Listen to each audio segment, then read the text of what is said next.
Good morning students. हम genetic engineering जैव प्रौद्योगिकी के बारे में अध्ययन कर रहे थे और पिछले वीडियो में हमने किस तरीके से रिकॉम्बिनेंट डीएनए या काइमेरिक डीएनए का निर्माण किया जाता है, अर्थात पुनर्योजी डीएनए का निर्माण किया जाता है, इसकी प्रोसेस को सामान्य विधि को हम पढ़ चुके थे। देखिए, अब जो रिकॉम्बिनेंट डीएनए बना था, जो पुनर्योजी डीएनए निर्मित किया था, इस पुनर्योजी डीएनए को क्या करेंगे आप किसी पादप में या किसी जंतु में स्थानांतरित करेंगे। जो भी आपके पास पुनर्योजी डीएनए था, निर्मित कराया था, इस पुनर्योजी डीएनए को आप या तो किसी पादप कोशिका में डालेंगे या किसी जंतु कोशिका में डालेंगे। क्लियर हुआ? यदि आप पुनर्योजी डीएनए को किसी पादप कोशिका में डालते हो तो ऐसी पादप कोशिका जिसके पास किसी दूसरी जाति के जीव का डीएनए होगा, उसे हम क्या बोल देंगे? ट्रांसजेनिक पादप। क्या बोल देते हैं उसे हम? ट्रांसजेनिक पादप, या इसे हिंदी में बोलते हैं हम पराजीनी पादप भी कह सकते हैं। पराजीनी पादप, पर का मतलब होता है दूसरे का, जीनी यानी जीन। ऐसे पादप जिसमें किसी दूसरी जाति का जीन या डीएनए उपस्थित होता है, उसे हमने क्या बोल दिया है? पराजीनी पादप। किंतु यदि इस पुनर्योजी डीएनए को आपने किसी जंतु कोशिका में प्रवेश करा दिया, यदि किसी पुनर्योजी डीएनए को आपने किसी जंतु कोशिका में प्रवेश करा दिया, तो क्या बोल देंगे इसे? Transgenic animal. Transgenic animal, transgenic जंतु, और हिंदी में क्या बोल देते हैं इसे? पराजीनी जंतु। क्लियर हुआ?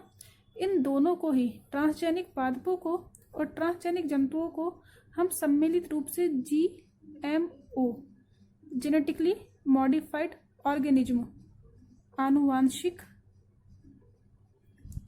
रूपांतरित जीव भी कह सकते हैं। देखिए, जीएमओ की फुल फॉर्म पूछ लेते हैं पेपर में कि जीएमओ से क्या तात्पर्य है? आनुवांशिक रूपांतरित जीव। ऐसे जीव जिनके आनुवांशिक पदार्थ को आपने चेंज कर दिया है, उसको रूपांतरित कर दिया, उसे आपने क्या कर दिया है? मॉडिफाइड कर दिया, उसे हमने क्या बोल दिया है? आनुवांशिक रूपांतरित जीव। तो इस तरीके से जेनेटिक इंजीनियरिंग के द्वारा आप ट्रांसजेनिक पादपों का और ट्रांसजेनिक जंतुओं का निर्माण कर सकते हैं। क्लियर हो गया? ये जो ट्रांसजेनिक पादप है, ये ट्रांसजेनिक जंतु है, आपके मनवांछित लक्षण, आपको उनसे कौन से उत्पाद चाहिए, पादपों से किस प्रकार के फल चाहिए, या जंतुओं से किस प्रकार के उत्पाद, जैसे कि हम बात करें तो किस अच्छी क्वालिटी का मांस, अच्छी क्वालिटी का दूध, फर, ये सब प्राप्त करने के लिए हम किसका उपयोग करते हैं? जेनेटिकली मॉडिफाइड ऑर्गेनिज्म का उपयोग हम करते हैं। क्लियर हुआ यहाँ तक आपका? अब देखिए, हम बात करते हैं cDNA की। cDNA एवं जीनोमिक लाइब्रेरी। तो हमारा नेक्स्ट पॉइंट क्या हो गया? cDNA। इसे हम पूरक डीएनए भी कह सकते हैं।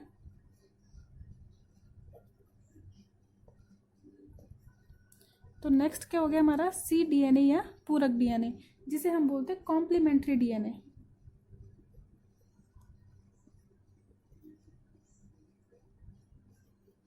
कॉम्प्लीमेंट्री डीएनए अर्थात पूरक डीएनए। देखिए, क्या होता है पूरक डीएनए? सबसे पहले हम सामान्य बात करते हैं। सामान्यतः क्या होता है? सामान्यतः हमने पढ़ा कि डीएनए आरएनए का निर्माण करता है, और यह आरएनए आगे जाके क्या बना देती है? प्रोटीन का निर्माण कर देती है। ऐसा हम पढ़ चुके थे 11वीं क्लास में कि डीएनए से आरएनए का निर्माण होता है, इसे हम बोलते हैं ट्रांसक्रिप्शन।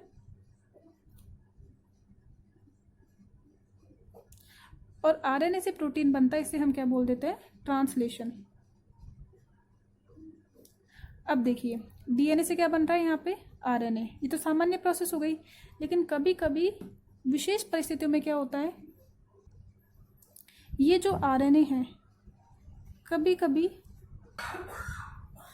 अब देखिए, कुछ विशेष परिस्थितियों में कभी कभी आरएनए भी डीएनए का निर्माण कर देता है। आरएनए के द्वारा भी कभी कभी डीएनए का निर्माण हो जाता है। डीएनए से आरएनए बनना है ट्रांसक्रिप्शन। अब देखिए, यहाँ पे क्या है? विपरीत काम हो रहा है कि आरएनए क्या बना रहा है? डीएनए। तो इसे हम क्या बोल देते हैं? Reverse transcription.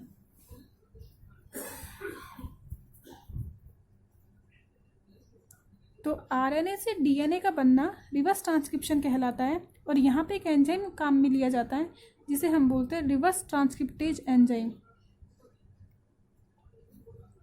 Reverse transcriptase enzyme.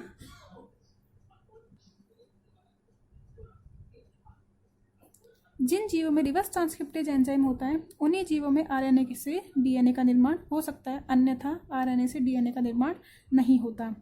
अब इस आरएनए से जो डीएनए बनेगा, इसी डीएनए को हम पूरक डीएनए या सी डीएनए कह सकते हैं। इसे ही हम क्या कहेंगे, पूरक डीएनए या सी डीएनए कहा जाता है। तो क्या तात्पर्य निकला इसका कि आरएनए की श्रृंखला द्वारा, श्रृंखला को हम बोलते हैं रज्जुक, रज्जुक बोल दीजिए, चाहे श्रृंखला बोल दीजिए और चाहे टेम्पलेट बोल दीजिए। तो आरएनए की श्रृंखला द्वारा या आरएनए के रज्जुक द्वारा या आरएनए के टेम्पलेट के द्वारा रिवर्स ट्रांसक्रिप्टेज एंजाइम को यूज करते हुए डीएनए का जो निर्माण कराया जाता है उसे हम क्या बोलते हैं, रिवर्स ट्रांसक्रिप्शन की प्रक्रिया। और रिवर्स ट्रांसक्रिप्शन के द्वारा जो डीएनए बनेगा उसे हमने क्या बोल दिया है, पूरक डीएनए या कॉम्प्लीमेंट्री डीएनए। तो देखिए इसकी परिभाषा, आरएनए रज्जुक द्वारा रिवर्स ट्रांसक्रिप्टेज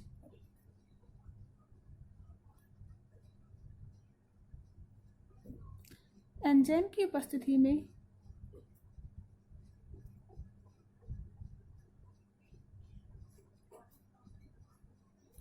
निर्मित डीएनए खंड को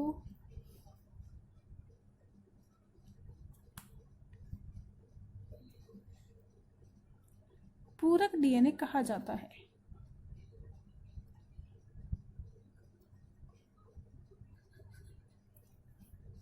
अब देखिए, ये जो पूरक डीएनए निर्मित हुआ है, भविष्य में इसकी दोबारा आवश्यकता पड़ सकती है, तो इसके लिए क्या करते हैं, इसे निम्न ताप पर संरक्षित कर लिया जाता है।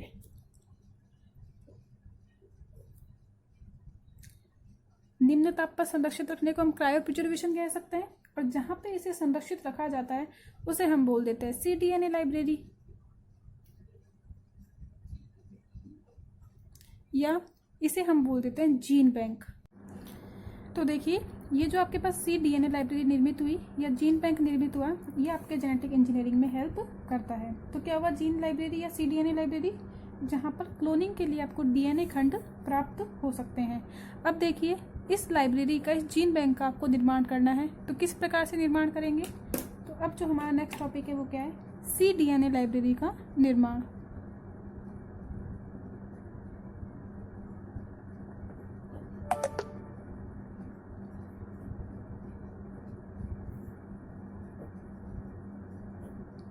किस तरीके से हम cDNA लाइब्रेरी का निर्माण कर सकते हैं।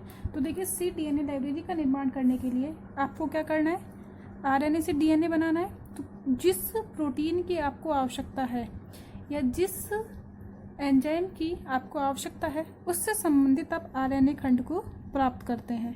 क्या किया आपने, जो भी प्रोटीन है उससे रिलेटेड आपने क्या करा, आरएनए खंड को प्राप्त किया। यह आरएनए एमआरएनए हो सकता है, संदेशवाहक आरएनए। अब इस संदेशवाहक आरएनए को आप प्राप्त कर लेंगे।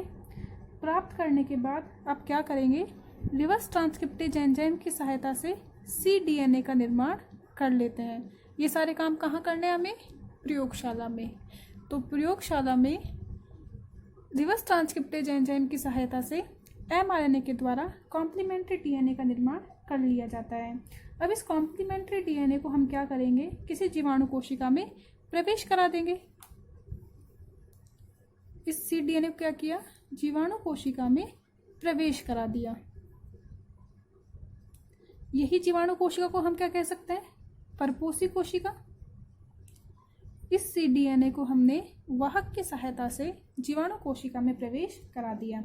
अब जैसे जैसे यह जीवाणु कोशिका जनन की क्रियाविधि करेगी, जब जीवाणु कोशिका जनन करेगी तो अपनी संख्या में वृद्धि करेगी, और जब ये अपनी संख्या में वृद्धि करेगी तो वैसे वैसे डीएनए भी अपने आप को रेप्लिकेट यानी कि पुनरावर्त कर लेगा।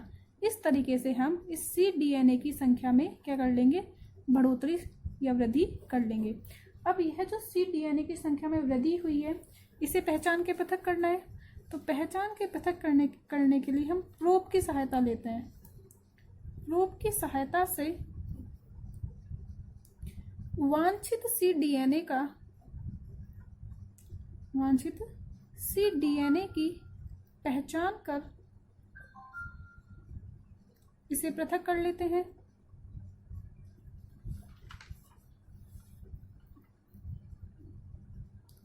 अब ये प्रोब क्या होता है, इस प्रोब के बारे में भी देखेंगे।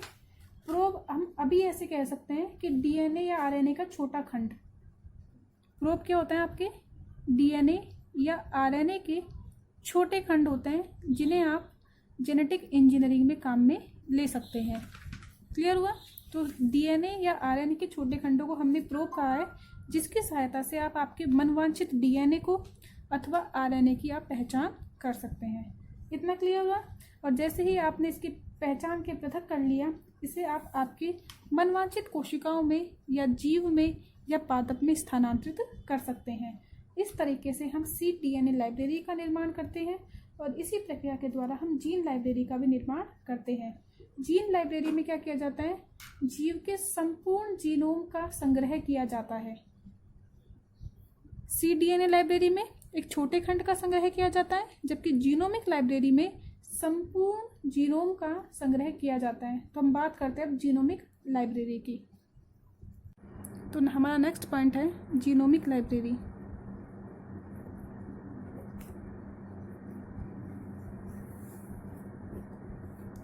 देखिए, cDNA लाइब्रेरी में हमने cDNA को संग्रहित किया था। जीनोमिक लाइब्रेरी में हम क्या करते हैं, जीव के संपूर्ण जीनोम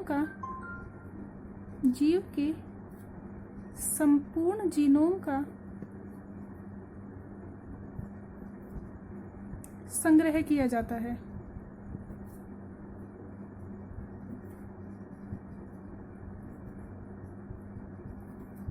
तो क्या हुआ जीनोमिक लाइब्रेरी में, जीनोमिक लाइब्रेरी में जीव के संपूर्ण डीएनए का संग्रह किया जाता है। अब देखिए यहाँ पे जीनोम क्या होता है, जीनोम से तात्पर्य है अगुणित समुच्चय। डीएनए का संपूर्ण अगुणित डीएनए के समुच्चय को क्या कहेंगे, उस जीव के जीनोम। डीएनए का अगुणित समुच्चय। हम द्विगुणित जीव है, हमारे पास जो डीएनए है वो जोड़े में पाया जाता है, पेयर्स में पाया जाता है। यदि हम इसका हैप्लॉइड सेट बना दें, अगुणित समुच्चय बनाएं और उसका संग्रह किया जाए, तो इसे हम क्या बोलेंगे, जीनोमिक लाइब्रेरी कहा जाता है। इस जीनोमिक लाइब्रेरी का भी निर्माण सेम उसी प्रकार से किया जाता है जिस प्रकार से cDNA लाइब्रेरी का निर्माण किया जाता है। हम डीएनए को निकाल लेंगे, पृथक करेंगे, जीनोम को पृथक करेंगे,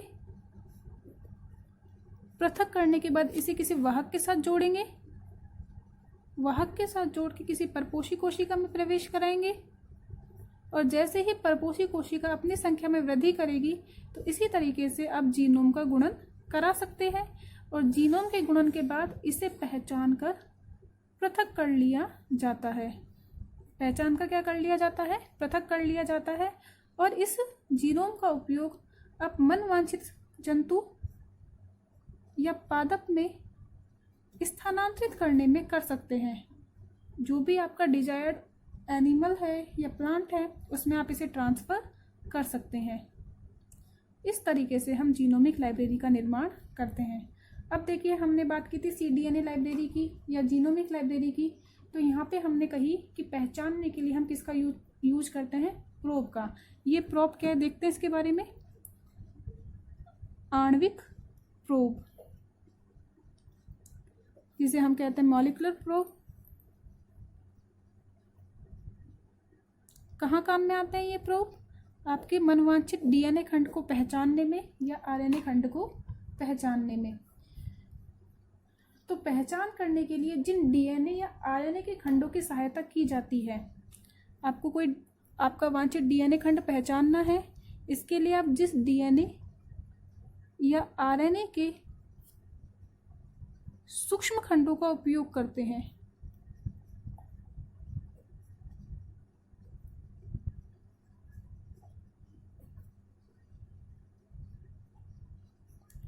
इन सूक्ष्म खंडों को ही क्या कहेंगे हम, आणविक प्रोब।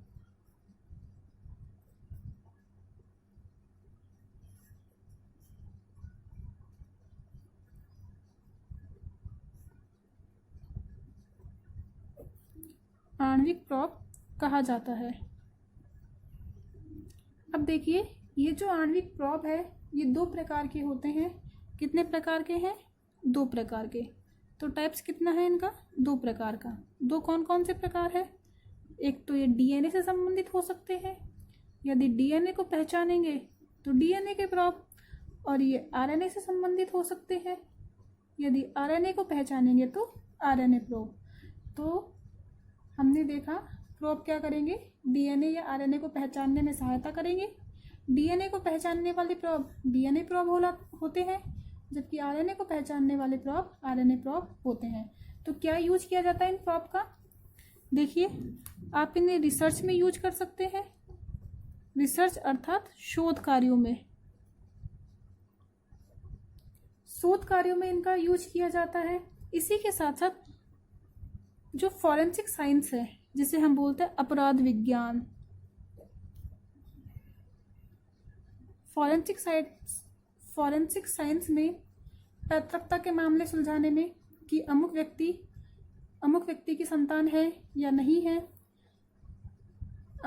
मर्डरर की पहचान करने में हम देखते हैं कि आपको एक हेयर फॉलिकल मिल जाता है, या ब्लड के स्पॉट से जो आप अपराधी की पहचान करते हैं वो आपका अपराध विज्ञान होता है। इस अपराध विज्ञान में पैतृकता के मामलों को सुलझाने में, पारिवारिक जिम्मेदारी को देखने में, कि संतान के बारे में जानने में, या अपराधी की पहचान करने में भी हम प्रोब का उपयोग कर सकते हैं। क्लियर हुआ? इसी की तरीके से हम पीसीआर में भी पॉलीमरेज चेन रिएक्शन,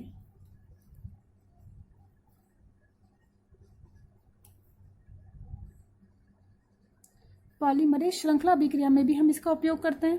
अभी पॉलीमरेज श्रृंखला अभिक्रिया है, इसके बारे में भी देखेंगे हमारे नेक्स्ट वीडियो में, किस तरीके से हम पीसीआर का उपयोग करते हुए एक सूक्ष्म डीएनए खंड से बहुत सारे डीएनए खंडों का निर्माण कर सकते हैं।